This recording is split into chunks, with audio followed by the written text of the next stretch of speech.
I hope you understand that when you begin, or if you're in the middle of your business, if you are struggling, or if you're getting overwhelmed, being organized or being disciplined might be the gap that you're feeling. And if you are a person who is willing to work on it, boss, this line is for you. But if this is definitely not your nature and you need someone else to kind of drive you, make schedules for you, push you, make you accountable, it might be a tougher journey for sure.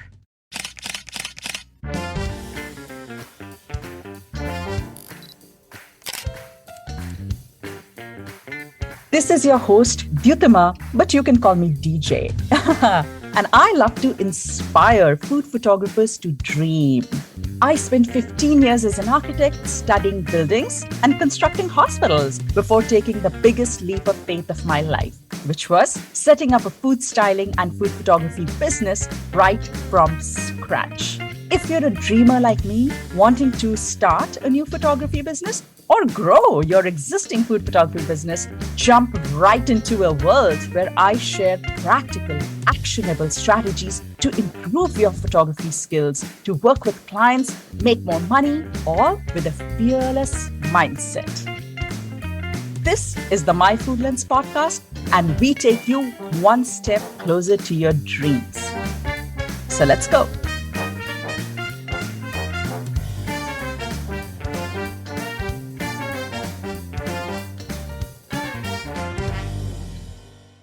Welcome to another episode of the My Food Lens podcast. And today you might need a bowl of salt on the side because what I'm going to share with you, you might have to take it with a pinch of salt. There's a bit of tough love, a lot of harsh truths that are going to come your way. But I know that that's why you're here. You love to hear the real side of what it takes to run a food photography business and to be a creative, passionate food photographer. I know that you love the rawness and the realness of what we share here on the podcast. And so I think you can have that bowl of salt on the side, but you're going to love this episode because it's going to prepare you for something that you may not have thought about before. So, when I first got into food photography, that I kind of just dived right into it and literally started the business without overthinking. I went in with my gut feeling and I had this, I just had this lightness about it. I said, wow, okay, if it doesn't work out, I can always go back to being an architect, right? I'll be honest, actually, for a long time, I was very sure that I would actually go back to architecture. Well. We all know that didn't happen and I'm still here. And without sounding cliche, I do feel that every single day, I'm just getting started. And there is so much more in this journey that I haven't even touched. I know you'll be like, cliche, everyone says the same, but I truly, truly believe in it. When I started, or even up until a year and a half ago, I truly believed that every creative should have a business for their craft. And I definitely felt that every food photographer had the potential to start and to grow their business. Like every food photographer needs to have a business. That's what I believed. And I still believe that. In fact, it's important that I spell this out before we move forward with this episode, because I want you to take away the right message from this episode. If you've gotten to know me even a little bit, if you've gotten to know anything about me through the years, through this podcast, you'll probably know that I'm the sort of person who believes that everything is possible. There is no way someone can't achieve something. And between you and me, okay, don't tell my husband I'm telling you this, but I have a rule in the house. And the rule is that there are some words. I just don't let anyone say those words in the house. All right, you want to know those words? They're sentences or words, whatever. Yeah, whatever you choose to call them. So one of them is, this can't be done. Or I can't do this because. And also, I'll do this later. Like, this can't be done. I can't do this. I'll do this later. Postponing, procrastination, and the possibility of not making something happen does not exist in my dictionary. Whether it's my personal life or my professional life, I truly believe that we are all capable of more than we think we are, and anything we desire is possible. All right. So keep that in mind as we move forward with this episode. And when we talk about food photography, I hold the same thoughts. I think it is the same. I think each one of us is capable of creating a very successful, thriving, profitable business. But, okay, get your bowl of salt now. Okay. But I have a caveat that goes along with this. I'll repeat what I said and I'll say it a bit differently. Each one of us is capable of creating a successful business as long as we are willing to do what it takes. Now, that is essential. That second part is the most important part about being successful. And over the last few years, here's what happened. Like, it has actually hit me really hard that even though I believe that we are all capable of starting and growing and building a successful business, it is not necessarily the right choice for all of us. It may not be the right fit for all of us. You know, I went into this journey completely oblivious to what was in store for me. I had no idea what it meant. I had no idea I was about to embark on this journey of building a business, which was actually a journey of blood, sweat, resilience, and the highest form of self belief. I went in thinking, oh, I'm just following my gut feeling. I have a passion for something I've discovered, and I'll just see how it goes. But in all these years, I've been through like massive phases of self doubt. I have gone through a devastating time of burnout when I almost quit. I have cried. I felt insecure. I have not had enough money. And I have realized for many different reasons, this journey may not be for everyone. It may not be the right fit, no matter how passionate we are about it. All right. So please don't forget what I said in the beginning, that I also truly believe that anyone can build a successful business if they are willing to do what it takes. But at the same time, I want to share with you 4 reasons why food photography business, specifically business, may not be the right fit for you or the right choice for you. The first one is, if you're looking to always keep the joy in your craft. What does that mean? You know, most of us start our business out of love and passion for food photography. But when things get real, when the rubber hits the road, is when we start feeling that the love is kind of wearing out, oh, this is tough.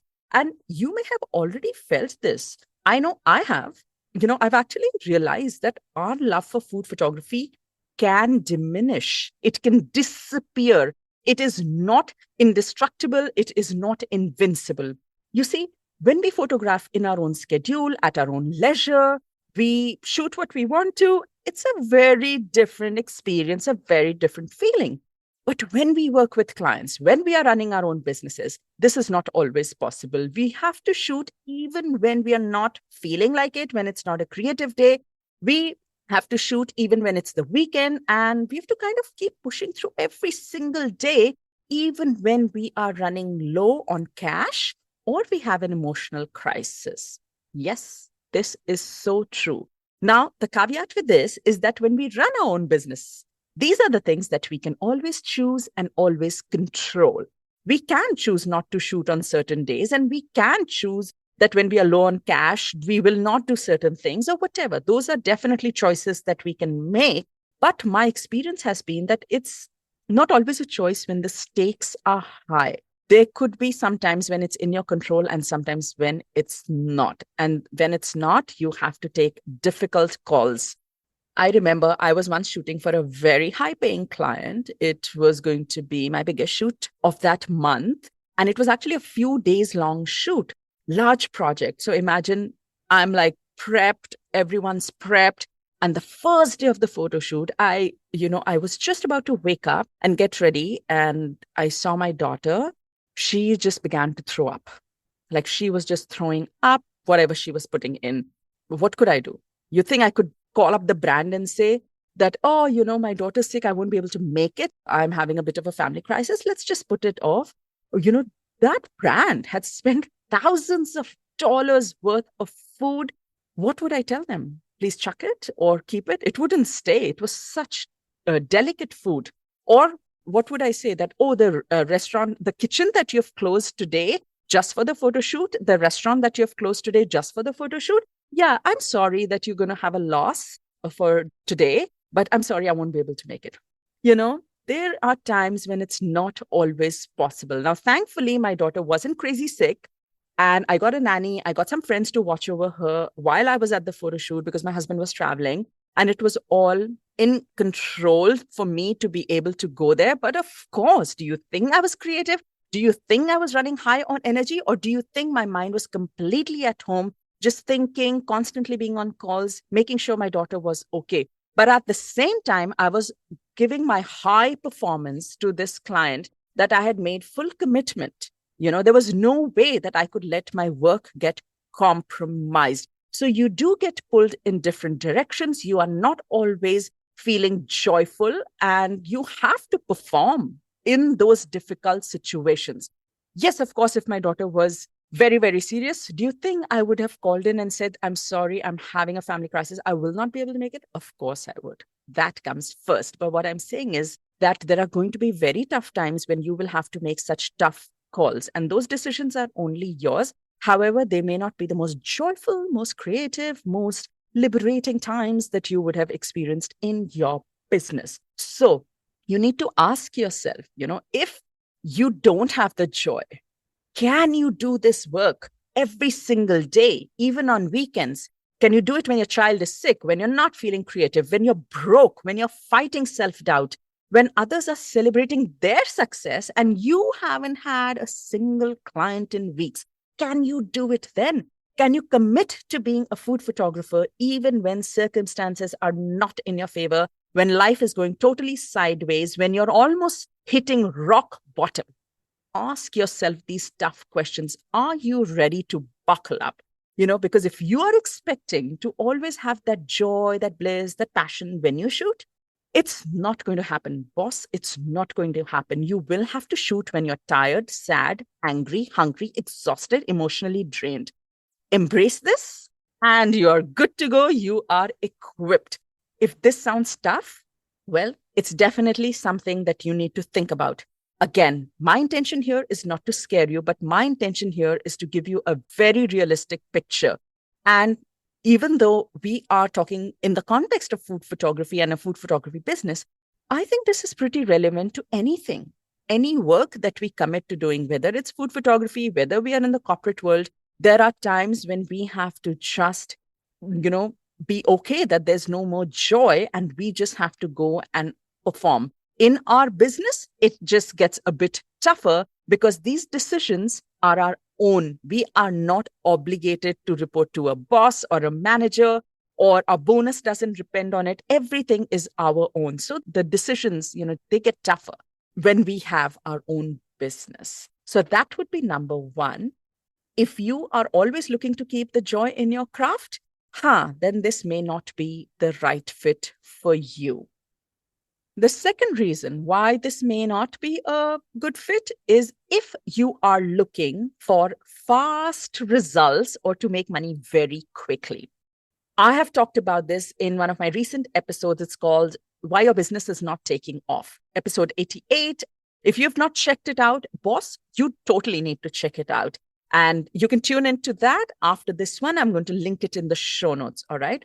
So the thing is that many of us expect that the moment we get into food photography as professionals, clients will come rolling in, contracts will be flying in the air, and we will be busy as heck working on one project after the other. Like money will just be rolling in.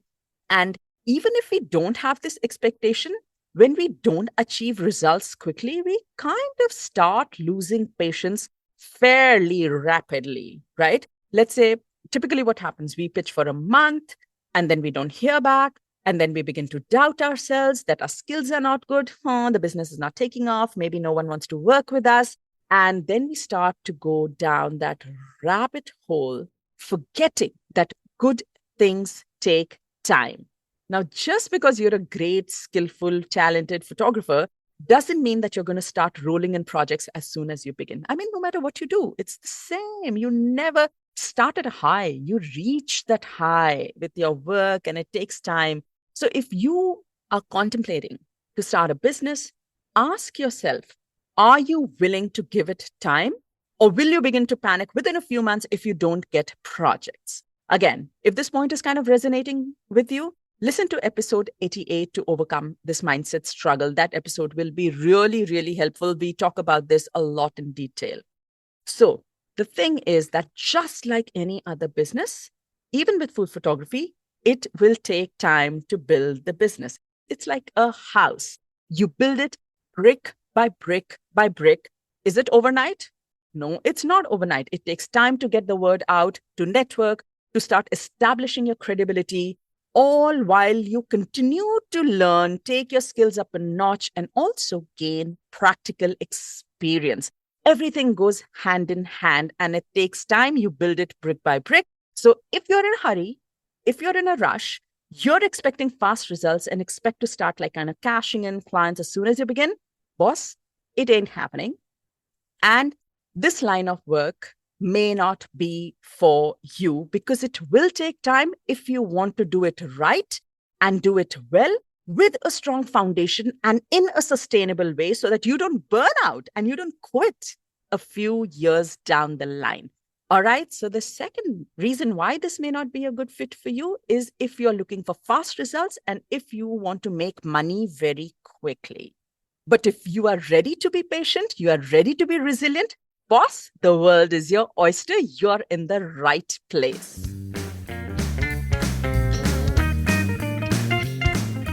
Okay, so the third reason that a food photography business may not be the right choice for you has everything to do with being organized.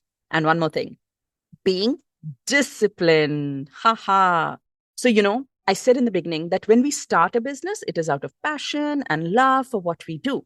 But when we begin to get into it as a business, the work goes up, it increases, especially if we want to grow, we want to progress, which is pretty much a natural tendency, right? We all want that. Then there's client work, there's pitching, there's admin work like bookkeeping, finances, there's client tracking, and then there's social media, content creation, there's marketing. And if you have any other content that you create, like let's say a YouTube channel or a podcast like this, that is a full-time job in itself. So how do you, as a single person, as one human being, manage all that, all those segments, all those bits and pieces and parts of your business alone? Of course, you can hire help and you can have a small team or a virtual assistant. But if budget doesn't allow, what do you do? Not create that piece of amazing content that you have in mind, or you don't reach out to that dream client, or you don't create that soul-moving, jaw-dropping photo? And if you don't, you will feel drained, deprived, undernourished in your business. So you definitely want to do all of those things, but you are one person, right? Whether you can hire more people in your team or not. One of the biggest non-negotiables of being a business owner is staying organized and being ultra disciplined.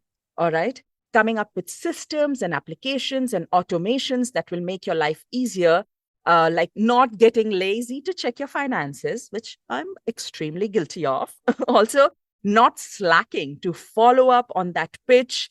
You have to be ready to organize yourself like a well-oiled machine, at least until you can hire a team, which takes a while unless you're ready now. Even if you hire a team, boss, you have to be ready to organize yourself and your team as a well-oiled machine. Every bit of your business should feel smooth and it should not feel like a printer, like a printer with a paper jam. How's that, right? I hope you have your salt in the bowl going as we speak, because I know these are tough. These are tough, but these are so real. And you're getting a very real picture from someone who dived in without knowing what to expect. And the rubber hit the road many times. The one thing I definitely realized was the more disciplined I was, the more organized I was, the better I could do. Some people are good at following schedules, but they're not very good at making schedules for themselves.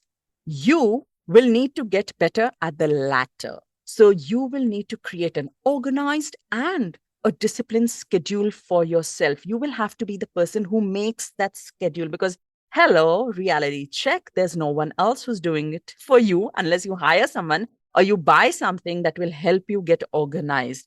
All right. And I think that it will feel particularly hard in the beginning, especially if you are moving from the corporate world into the business world, because over there, it's all set, but now you are laying the ground rules. You are deciding what works for you. You are determining what would be the sustainable way, what would make you perform the best, what would be the most functional and efficient way for you to organize yourself. So, all of that and how you lay it and what you lay will determine your success. So, you know that I go running, right? I mean, this is actually one of the reasons I go running. If you follow me on Instagram, you know that I'm a runner and I'm a swimmer. I run and swim through the week, but on weekends, I get up as early as 3:30 in the morning and I go for a long run, something between 12 kilometers to 16 kilometers. And I'm slowly pushing that threshold to be able to start doing 20 kilometers or so on a Saturday morning, usually. And then once I come back from my run, I go for a swim, anywhere between another kilometer or 1.5 kilometers of swimming. You think it's easy? It is excruciatingly painful. It is painful. I mean, who likes to wake up at 3:30 on a Saturday morning? That's the time when you kind of want to just lay in bed, have a cozy morning, maybe even have a coffee in bed or breakfast in bed.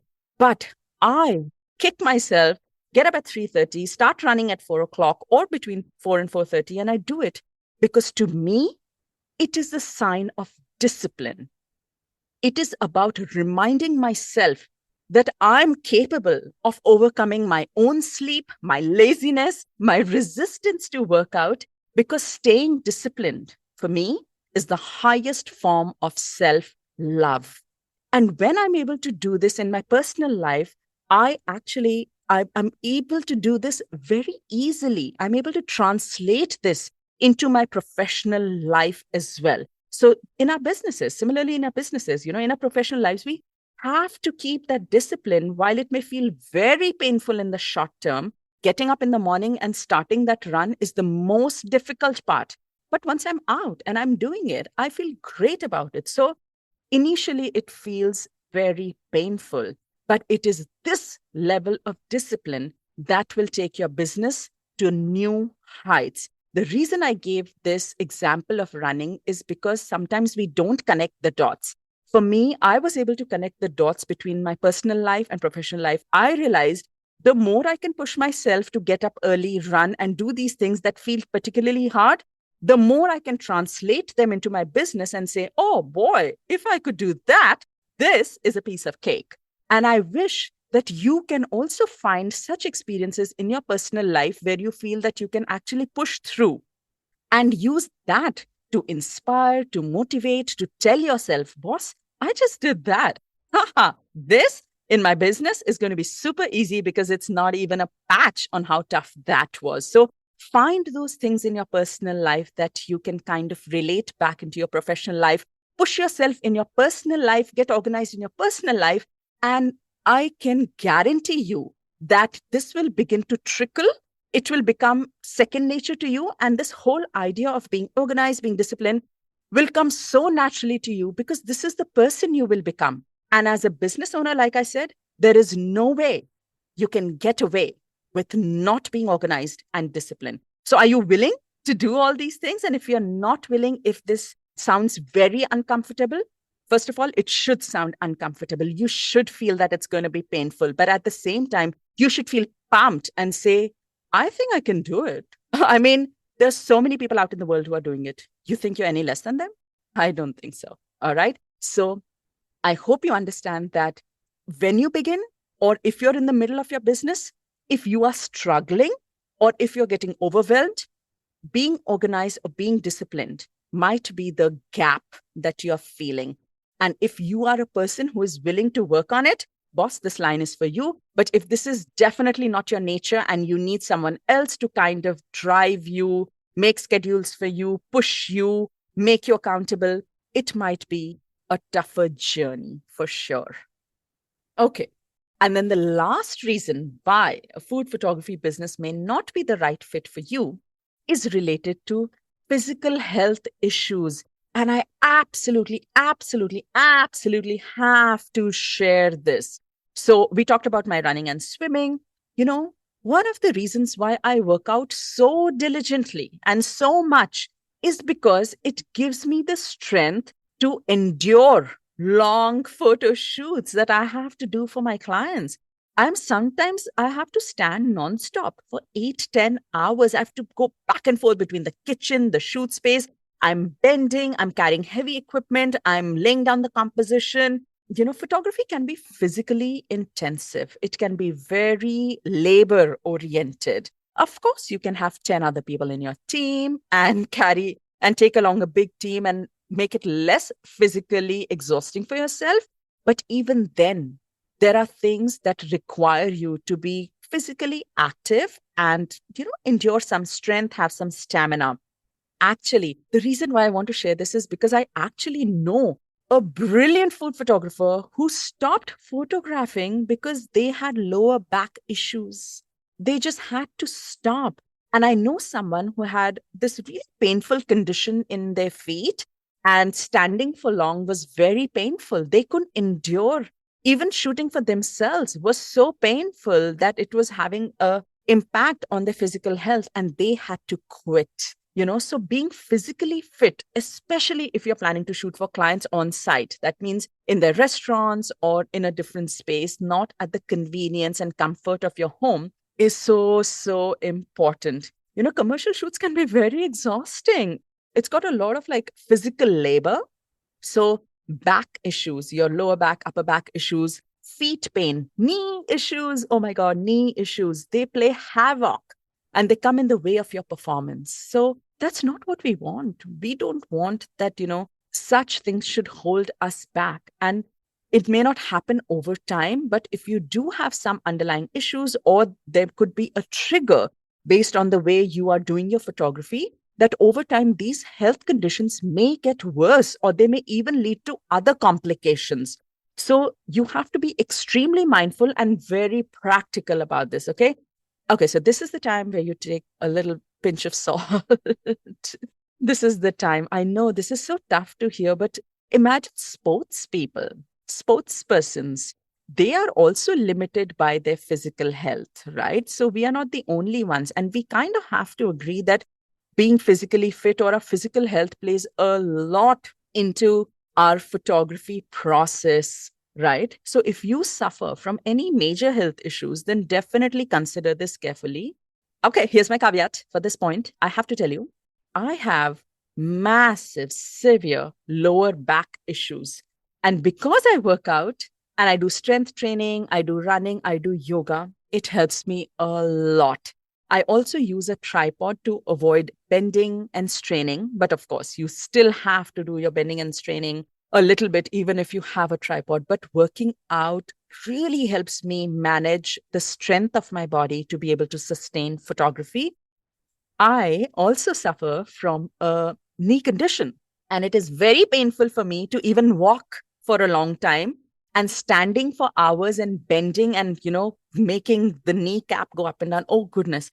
No one knows this. Everyone can just see that I run so many kilometers and I do my photo shoots, but no one knows this. I'm sharing this for the first time. I actually tape my knees, whether I'm going running, walking, or whether I'm going for a client photo shoot. I have sports tape on my knees, sometimes one tape and sometimes two tapes, holding my knee together to keep my tendons in place and keeping my kneecap tight so that I'm not in much pain. And, those movements don't trigger some kind of a knee reaction. So that's how I run as well. And most people with such knee issues, they stop running. What did I do? I just put on two tapes and I go, because nothing can stop us from doing what we want, not even weak knees. The reason I'm sharing this with you is because I know that we all have physical conditions that we sometimes feel that, oh, we are limited by those.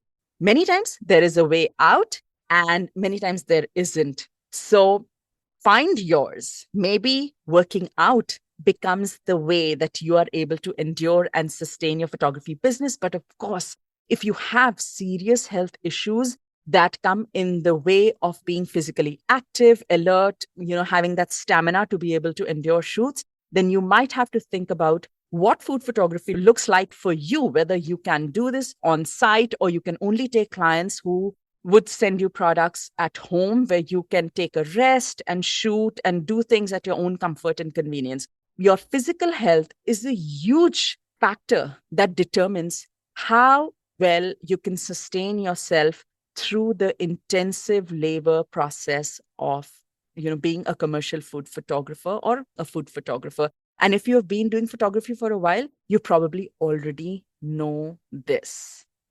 So there you go. 4 reasons why food photography may not be the right fit for you. Okay, take a pinch of salt right now, boss. I do want to tell you that I don't want to scare you, but I really want to keep it real.